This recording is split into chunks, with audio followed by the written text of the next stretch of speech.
जब आप law student होते हैं या जब आप वकील बनते हैं और जब आप कोर्ट रूम में जाकर उन वकीलों की भीड़ को देखते हैं तो पहला सवाल दिमाग में ये आता है कि मैं इन वकीलों के बीच में अपनी वकालत कैसे स्थापित करूंगा, कैसे मैं भी एज ए यंग एडवोकेट अपने आप को स्टैब्लिश कर सकता हूं। आज से कुछ साल पहले मुझे भी ये समस्या थी, लेकिन मैंने उन 10 बातों को ध्यान रखा जिससे मुझे अपनी वकालत को स्टैब्लिश करने में बहुत सहायता मिली। अगर आप भी उन 10 बातों को ध्यान रखते हैं तो शायद आपके वकालत में भी 4 चांद लग जाएं। और हाँ, सबसे इंपॉर्टेंट होगी 10 टिप जिसने मेरी पूरी वकालत बदल दी और आज मैं वो आपसे शेयर करने वाला हूं। तो चलिए दोस्तों, शुरू करते हैं आज का ये खास वीडियो।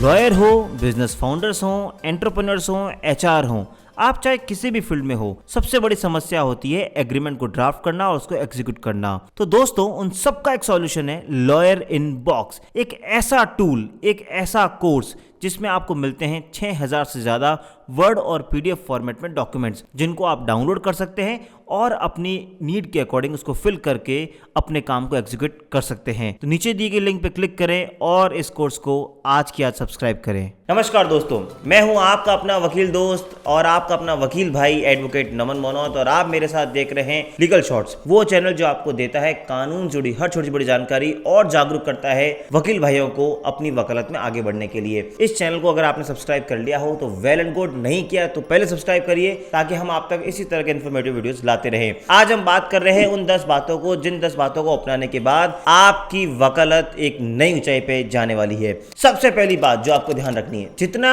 अच्छा क्लाइंट बेस आपका होगा उतनी अच्छी आपकी वकालत चलेगी। देखिए, वकालत में क्लाइंट लाना सबसे इंपॉर्टेंट टास्क होता है। वैसे तो मैंने इस पे बहुत सारे डेडिकेटेड वीडियो बनाए हैं, आप हमारे पुराने वीडियो देख सकते हैं जहां मैं बात करता हूं कि how to argue before court या how to start your own practice. उन सब वीडियोस में मैंने कहीं ना कहीं डिटेल में बात करी है कि अपने क्लाइंट बेस कैसे बनाने हैं। तो आपको बस इसी बात का ध्यान रखना है कि अगर आपको अपने आप को as a young advocate establish करना है तो आपको क्लाइंट बेस पे फोकस करना होगा, जहां पे आपको ऑनलाइन या ऑफलाइन अपनी प्रेजेंस को सुनिश्चित करना होगा कि आप बहुत अच्छे से लोगों के बीच में रहें। जितनी आपकी पीआर स्ट्रांग होगी उतना आपका क्लाइंट बेस बनेगा। और आपके पास जितने भी प्लेटफॉर्म है, अगर आप ऑफलाइन की बात करें, आपके फ्रेंड सर्कल हो, कोई ऑर्गेनाइजेशन है, उसको आप ज्वाइन कर लीजिए, या अगर आप ऑनलाइन मोड की बात करें तो लिंक्डइन हुआ या कुछ बहुत सारे वेबसाइट है जहां पे आप अपने आप को रजिस्टर कर सकते हैं। कहने का मतलब है जो प्लेटफॉर्म आपके पास है उन सबको भुनाइए और अपनी प्रेजेंस को वहां पे स्थापित कीजिए। जितनी आपकी प्रेजेंस होगी, जितना आपका मार्केटिंग होगा, मार्केटिंग इन दैट सेंस कि लोग आपको जाने, क्योंकि एज ए लॉयर तो मार्केटिंग कर नहीं सकते, तो जितना आपका ये बेस स्थापित होगा उतनी ही अच्छे रूप में आप as a young advocate establish हो पाएंगे। क्योंकि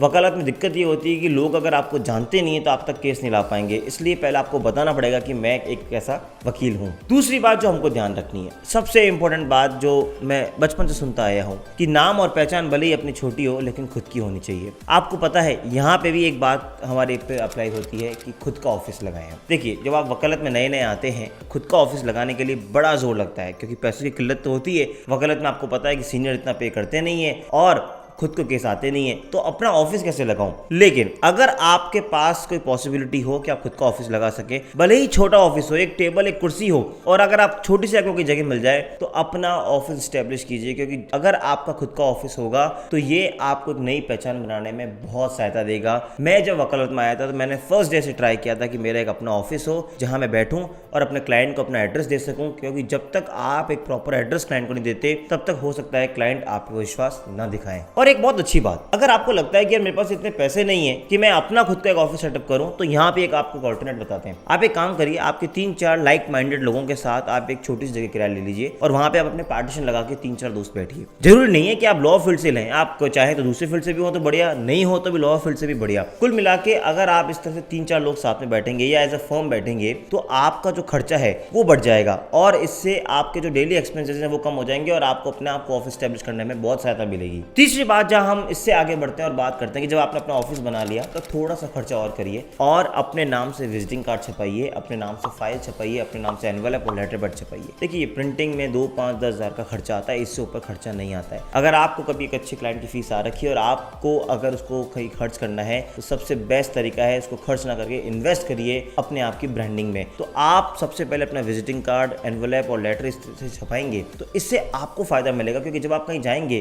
तो ये इससे रिप्रेजेंट होगा होगा कि आप एक एज ए एडवोकेट कहीं स्टैब्लिश हो चुके हैं। और विजिटिंग कार्ड देने से बहुत फायदा होता है। जब भी आप किसी को विजिटिंग कार्ड देंगे तो वो वहां से निकल जाएगा जब, तो वो हमेशा याद रखेगा कि मेरे को ये वकील साहब मिले थे और उन्होंने मुझे विजिटिंग कार्ड दिया था, और जब कभी उनको जरूरत पड़ेगी तो वो हो सकता है आप तक तुरंत संपर्क करें। तो इसलिए अगर आप 2-5 हज़ार रुपए का इन्वेस्टमेंट करें तो इसमें कोई बुराई नहीं है। चौथी बात आपको ध्यान रखनी है अपने आप को स्टैब्लिश करने के लिए कि जब शुरुआत के दिन होते हैं वकालत में, तब हमारे पास इतना अच्छा समय होता है कि हम उसको यूटिलाइज नहीं कर पाते। इतने केसेस नहीं होते हैं कि हम पूरा दिन ऑक्यूपाई हो जाएं कोर्ट रूम में। तो उस टाइम का यूज कैसे करें? आपको अब अपना यहाँ दिमाग लगा के उस टाइम को यूज करना है कुछ लिखने में या कुछ बोलने में। देखिए दोस्तों, जितना पॉसिबल हो सके किसी भी डेली न्यूज़पेपर में या कोई वीकली न्यूज़पेपर आ रहा है या कोई मैगजीन आ रही है, वहां पे छोटा कॉलम लेने की कोशिश करिए। ऐसा अगर आप लेंगे और वहां लिखेंगे तो इससे आप अपने आप को स्टैब्लिश कर पाएंगे एज ए यंग एडवोकेट और लोगों तक आप पहुंच पाएंगे। वकालत बात ही यही है कि आप लोगों तक कैसे पहुंचे और लोग आपको जाने कि आप वकील हैं। तो या तो आप लिखने का शौक डालिए जिससे आप लोगों तक पहुंचे, और नहीं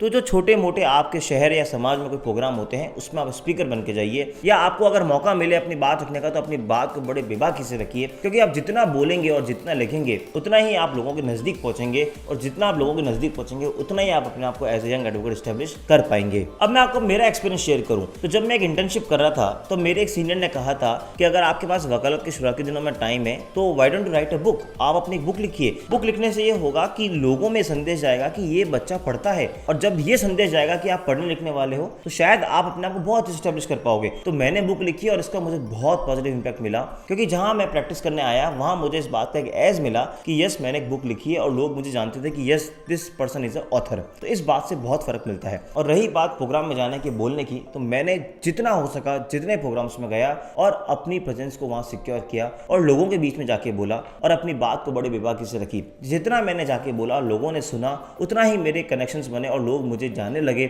और लोग मुझे आके पूछने लगे कि यस सर इसमें हम क्या कर सकते हैं और अब हमें और आगे क्या करना चाहिए। और इसका सबसे बेस्ट एग्जांपल मैं अगर आपको दूं तो आज आप जो मुझे जिस चैनल पे देख पा रहे हैं वो भी एक उसी का इनिशिएटिव था कि जब मैं वकालत के शुरुआती दिनों में आया तो मैंने सोचा क्यों ना अपनी बात को अपने भाइयों तक पहुंचाऊं इस यूट्यूब चैनल के माध्यम से। तो ये भी एक जरिया होता है आप लोगों तक पहुंचने का और अपनी एक पहचान को एस्टैब्लिश करने का। कुल मिला के आपको ये ध्यान रखना है कि कैसे आपको अपने आप को रिप्रेजेंट करना है, चाहे रिटर्न वे में हो या फिर आपको कहीं पे स्पीकर के रूप में बुलाया जाए। एक और टेक्निक जो आप इसमें यूज कर सकते हैं, जो मैं डेली यूज करता हूं, जैसे मैंने आपको पुराने वीडियो में कहा था कि जो काम आपके पास आता है मेनली ट्रायल कोर्ट के वकीलों से आता है, राइट। अब आप क्या कर सकते हैं, अब आप जाकर उनको बोलेंगे तो नहीं कि मुझे काम भेजिए। आप एक काम करिए, आप एक व्हाट्सएप की ब्रॉडकास्ट लिस्ट बना दीजिए ट्रायल कोर्ट लॉयर्स के नाम से या कोई लॉयर्स के नाम से। आप क्या करिए, जो भी नया अपडेट आए, कोई लाइव लॉ पे अपडेट आ रही है, कोई नई न्यूज आ रही है, कोई आपको लगता है ये अमेंडमेंट आ रहा है, उसका ब्रीफ बनाइए और उस ब्रॉडकास्ट लिस्ट में ब्रॉडकास्ट कर दीजिए। ऐसा उन सब वकीलों तक पहुंच जाएगा। अगर आप डेली अगर आप उनको अपडेट्स भेज रहे हैं या एक रेगुलर अगर आप उनको अपडेट भेज रहे हैं तो ऐसा संदेश उन लोगों में जाएगा कि यस ये जो पर्सन है, जो एडवोकेट है, अपडेटेड है, इससे कुछ चीज पूछी जा सकती है और इसको ब्रीफ दी जा सकती है। तो ये सब चीजें आपको एस्टैब्लिश करने में बहुत सहायता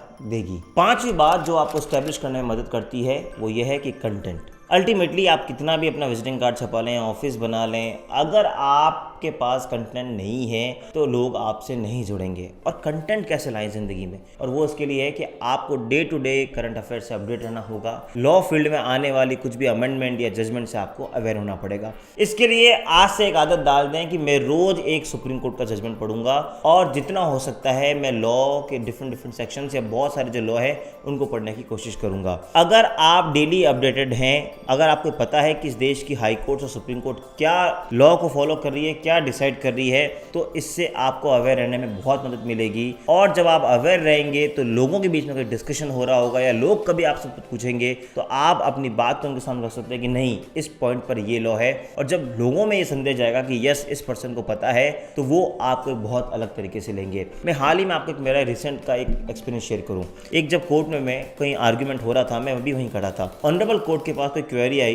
तो उन्होंने जनरली ऐसे सभी एडवोकेट से पूछा कि इस पे क्या लॉ है। तब क्योंकि वो जजमेंट मैंने पहले पढ़ रखा था तो मैंने तुरंत निवेदन किया माय लॉर्ड इस पे ये लॉ है। तब कम से कम जो 70-80 वकील थे उन्होंने मेरी तरफ देखा कि यस इस पर्सन को कुछ पता है और इसने ऑनरेबल कोर्ट को एड्रेस किया है। ये एक एग्जाम्पल से मैंने आपको समझाने की कोशिश की कि कैसे अगर आप अपडेटेड रहेंगे तो लोग आपको जानेंगे। अब वहां पे जितने भी लोग बैठे थे या जितने भी क्लाइंट पीछे बैठे थे उन सबको पता लगा कि यस ये कोई एडवोकेट नमन मनोज के नाम से है जो यहाँ प्रैक्टिस कर रहा है। इससे अब मुझे कब फायदा मिलेगा, कब माइलेज मिलेगा वो तो समय आने पे पता लगेगा। लेकिन एक बात तो तय हो गई कि मैंने अपने आप को वहां पे as as a young advocate establish कर लिया। 6th बात आती है क्लाइंट मीटिंग पर। जैसे मैंने पहले वीडियो में डिस्कस किया है कि जब क्लाइंट आए तो आप उनसे बहुत अच्छी ब्रीफिंग लें, बहुत अच्छे से उनके पॉइंट्स को नोट डाउन करें और कोर्ट में जाके रिसर्च करके प्रॉपर ड्राफ्टिंग करके कोर्ट में आर्ग्यूमेंट करें। देखिए ये जो क्लाइंट होते हैं यही आपकी माउथ पब्लिसिटी करते हैं। सबसे बड़ा क्लाइंट को दिक्कत ये होती है कि वकील साहब मेरी बात नहीं सुनते, मेरा फोन नहीं उठाते या मुझे रिस्पॉन्स नहीं देते। आप अक्सर आपने अपने आसपास सीनियर्स को देखा होगा या आपने लोगों से सुना होगा कि क्लाइंट का एक ही दिक्कत है, क्लाइंट को इस बात से बहुत कम मतलब होता है कि आप उनको क्या रिलीफ दिला रहे हैं या क्या फ्यूचर में होने वाला है। अगर वो आपके पास आए और आपने बहुत अच्छे से उनको शांत कर दिया और उनको सब चीज़ समझा दी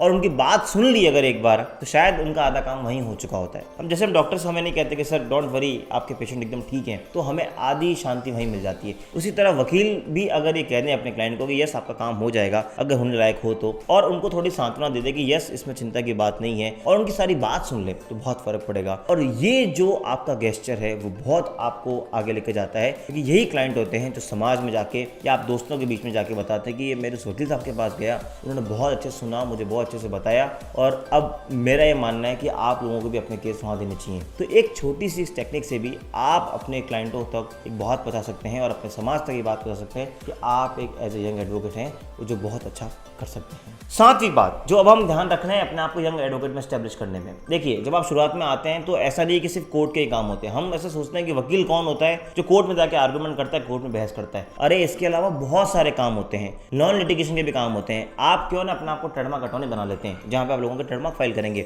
आप क्यों ना रजिस्ट्री में जाकर किसी के गिफ्ट डीड को रजिस्टर करा देते हैं। आप क्यों ना किसी रजिस्ट्री में जाकर किसी के सेल ट्रांजेक्शन में हिस्सा लेकर सेल डीड को रजिस्टर करा सकते हैं, यानी रजिस्ट्री करवा सकते हैं। कहने का मतलब यह है कि ऐसा नहीं है कि आपको सिर्फ कोर्ट में जाके ही कोर्ट का काम करना है। देयर आर वेरियस वेज जो आपको स्टैब्लिश करता है एज ए एडवोकेट। आप चाहें तो कहीं रिटर्नशिप पे चले जाएं, आप चाहें तो किसी को एडवाइस में चले जाएं, आप किसी को लीगल ओपिनियन दें। देयर आर वेरियस वेज जहां पे आप अपने आप को एज ए एडवोकेट आगे बढ़ा सकते हैं, क्योंकि ये बहुत सारे वेज हैं जहां से आप लोग जुड़ते हैं। कोर्ट में आने वाले तो बहुत कम लोग होते हैं, लेकिन अगर आप उस एरिया में जाते हैं, नॉन लिटिगेशन के एरिया में या ड्राफ्टिंग लेवल पे जाते हैं, तो आप बहुत सारी कंपनियों के टच में आते हैं। फिर जब उनको कभी ना कभी काम होता है कोर्ट का तो वो आपको अप्रोच करते हैं। इसलिए लिटिगेशन के साथ साथ नॉन लिटिगेशन का भी काम लीजिए, क्योंकि ऐसा करने पर भी आप अपने आप को यंग एडवोकेट स्टैब्लिश कर पाएंगे। आठवीं बात भी इससे मिलती जुलती है कि जब आप लिटिगेशन के साथ नॉन लिटिगेशन वर्क लेते हैं तो आपको ये भी ध्यान रखना है कि आपको कोर्ट के अलावा बाकी फॉरम के मैटर्स भी लेने हैं। बाकी फॉरम मतलब कंज्यूमर फॉरम हो गई, या अगर आपका कंपनी लॉ का मैटर है तो NCLT हो गई, या हर ट्रिब्यूनल जो भी बनी होती है पर्टिकुलर लॉ पे,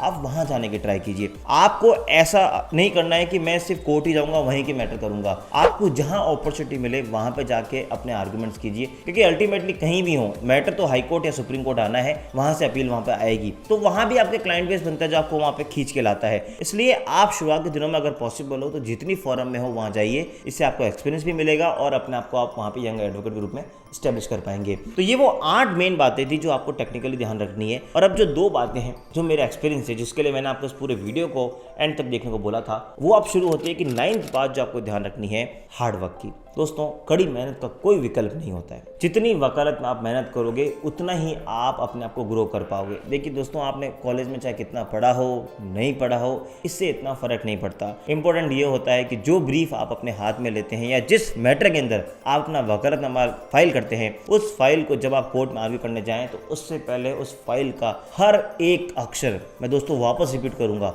हर एक अक्षर आपको पढ़ा हुआ होना चाहिए, ताकि आप अपनी क्लाइंट की बात को बहुत अच्छे से कोर्ट में रख सकें। उस पॉइंट पे आपको लॉ ध्यान होना चाहिए, और जब ऑनरेबल कोर्ट कोई क्वेरी करे तो आप उसको बहुत अच्छे से रिप्लाई करें। ये सब तभी हो पाएगा जब आप फाइल को बहुत अच्छे से पढ़ के जाएंगे। इसलिए आपको बहुत मेहनत करनी होगी। वो मत सोचेगा कि यस मैंने फाइल पढ़ रखी है या मुझे क्लाइंट ने बताया और मैं 5 मिनट में जाके आर्ग्यू कर दूंगा, ऐसा नहीं होता है। कई बार आप उस केस को निकाल भी लेंगे, लेकिन कभी अगर ऑनरेबल जज की कोई क्वेरी आ गई या कोई टेक्निकल मामला फंस गया या ऑपोजिट काउंसिल को इसके अगेंस्ट का लॉ ले आया, तो शायद आपका वो केस पलट जाएगा। इसलिए सबसे ज़्यादा फोकस करना है आपको अपनी मेहनत पे, और मेहनत से भी ज़्यादा उस पर फोकस करना है। और जो है हमारा वीडियो का 10th पॉइंट और सबसे मेन पॉइंट, वो है पेशेंस। वकालत में सबसे इंपॉर्टेंट है पेशेंस को रखना। आप गोल्ड मेडलिस्ट हो सकते हैं कॉलेज के, आप रैंक 1 पे आए होंगे, आपने बहुत मेहनत की होगी और आप सोचें कि मैं पहले दिन ही आके झंडे गाड़ दूं, ऐसा नहीं हो सकता। समय लगता है चीज़ों को।